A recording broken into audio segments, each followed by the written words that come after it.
Hi guys, good morning. For today's video, magtatanim po tayo ng bear brand. Joke. So, yung ating itatanim po ngayon ay Mitra cashew seeds. Bakit po tinawag na Mitra? Hindi ko rin po alam. Basta sabi nila, pag Mitra, malalaki. Ayan po, tingnan nyo malaki kasi zoom eh. Ayan, so, before anything else, higo po muna ako ng kape ha. Kasi, nature na po to dito sa amin, lalo sa Palawan. Kapag kahit na mga tanghaling tapat, mainit, kape. Kape is life. Yun. So, yun na nga po, mainit pa. So, ipapakita ko po sa inyo kung gaano siya kalalaki. So, dito po. Check natin. Ayan. O, diba? Ang lalaki po. Kumpara sa mga maliliit na kasoy. Kuha ka doon bilang normal na kasoy, be. Mga 3 piraso lang. Yan po, di ba? Ang lalaki, oh. Ayan. Malalaki talaga siya. As in, malalaki. Yan. Wala kang lugi pag pinatimbang. Kunti lang to.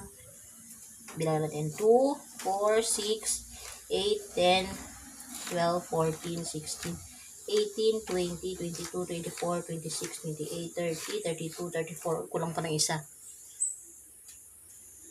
So, ito po. Ito po yung mga native.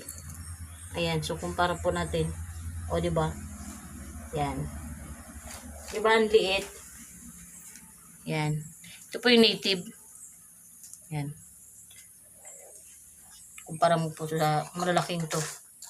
Diba? So, dito po, lugi tayo dito. Lugi sa timbangan. Pero dito, ayos. So, ito po yung ating itatanim ngayon instead na ito. Ito po, ano lang yan, for sangag lang ito. Hindi na po ito magandang paramihin. So, yun po. A few moments later. So yan po, bungkal na tayo ng taniman ng kasoy. Ito yung magiging tanda natin na dito may tanim. So mga ganyan, 2 pulgada yung lalim ng kasoy. Okay, yan dito banda. Okay, Dukot na dukot, Lods, ah.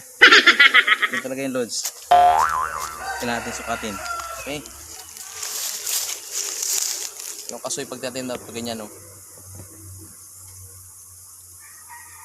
pataog.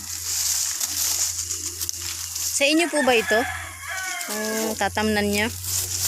Pero pagtanim kung hindi natin sariling lupa. Ganun ho ba? So yan po, pag itatanim natin mamaya, pag ganyan ha, you know. Okay, so dito na tayo sa butas. Ngayon natin siya natin mga 2 pulgada. Okay, yan. Sigurado po ba kayong tutubo yan? Yan, pag ano. Makabaliktad po ha. Yan. Okay lang yan pag ganyan, pero mas maganda kasi. Nakita ko kapag tumutubo ang kasoy pag ganon. So, gayahin natin yung forma niya. Parang tutubo pa ito, anahin pa rin. Yan, okay. Tapos tatakpan natin mga 1 buwan. Bibisitahin natin dito kung tumubo na para damo-damuhan naman natin ulit. Okay, meron na tayong isa. So, 33 na lang po. Okay, go.